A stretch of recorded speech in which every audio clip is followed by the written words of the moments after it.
The essential and simple nutrient of plain, natural drinking water can be somewhat understated, but there's another factor that should be considered: total fluid intake. For a generally healthy adult, drinking adequate water according to individual needs empowers the body to function optimally. However, when considering the adequate amount of fluid for daily intake, it is essential to distinguish between total fluid intake and generalized drinking water. Total fluid intake refers to the total amount of fluid consumed. This includes water and other beverages, as well as the foods we eat, like vegetables and fruits.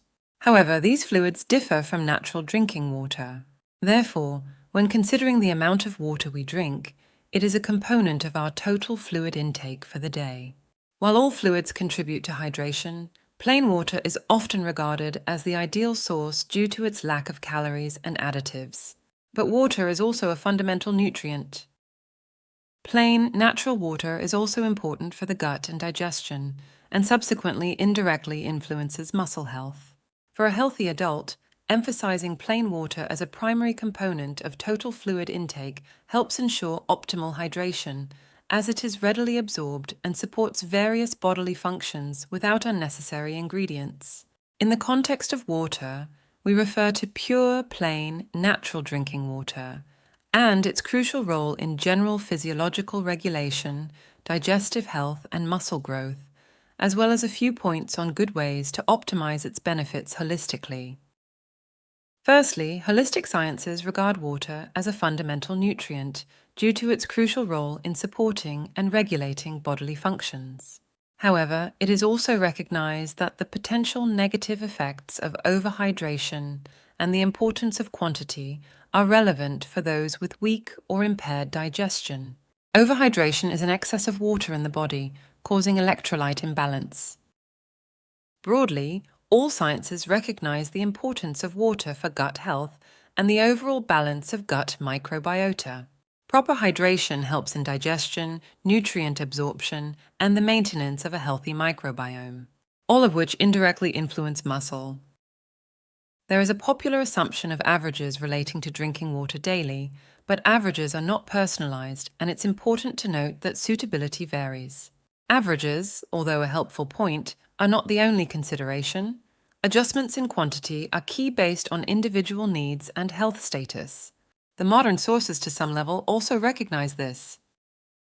For instance, Salas Salvador and others 2020 detail that, since scientific evidence is lacking for establishing recommendations, adequate intakes to maintain an adequate hydration state have been estimated using data on water intake from groups of healthy people.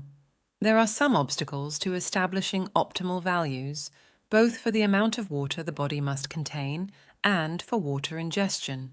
Water intake and elimination depend on unsteady factors that are difficult to measure and, at the same time, compensated by the body's ability to regulate homeostasis. This is important, as it also recognizes that there are limitations on exact amounts for healthy adults and may not account for others outside of this.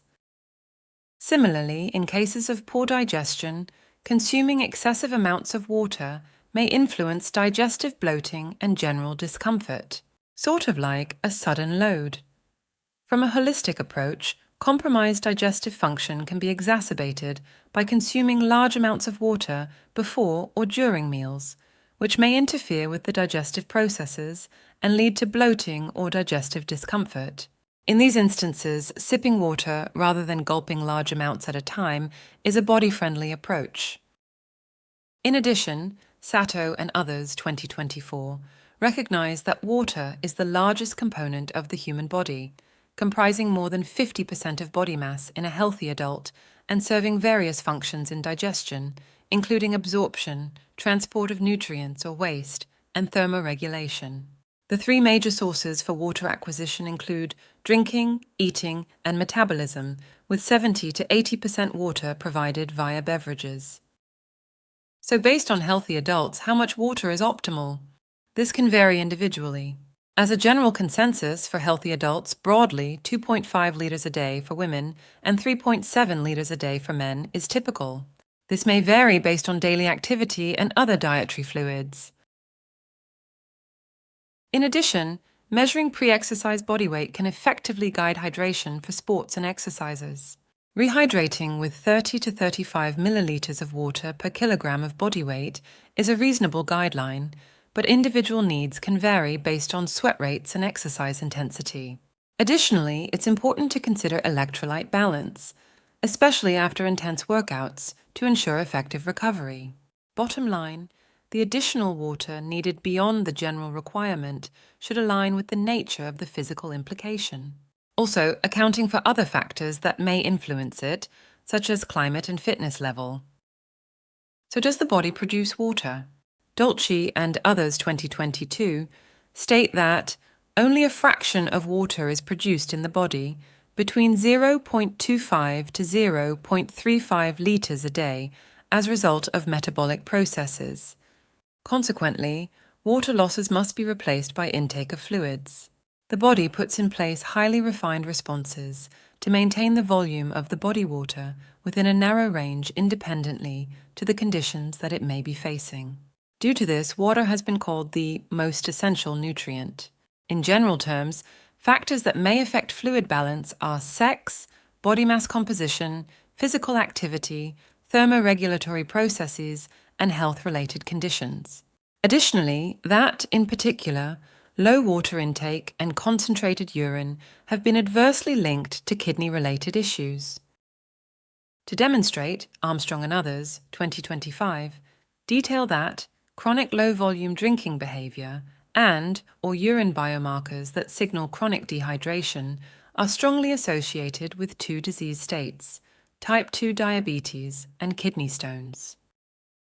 Subsequently, in healthy adults, it's not just about consuming a certain amount a day in substantial amounts. Rather, consistent water intake throughout the day is essential for kidney health. For example, even if an individual drinks a large quantity of water at a given time, such as 2 liters in the morning to obtain their quota, and then consumes almost no healthy fluids, like water, later, it may influence kidney and urine levels. Maintaining proper hydration with regular, smaller amounts of water can support kidney function better than infrequent, large intakes for healthy adults. Lastly, the role of thirst in holistics is just as important.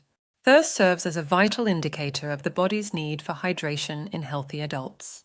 It occurs when the body senses a decrease in fluid levels, triggering a biological response that stimulates water intake. This mechanism helps maintain optimal hydration, which is essential for numerous bodily functions, including metabolic processes, circulation, and temperature regulation. Drinking plain water at appropriate intervals and when genuinely thirsty is essential for optimal well-being. As this ancient proverb suggests, pure water is the world's first and foremost medicine. Subject to individual suitability and individual health status.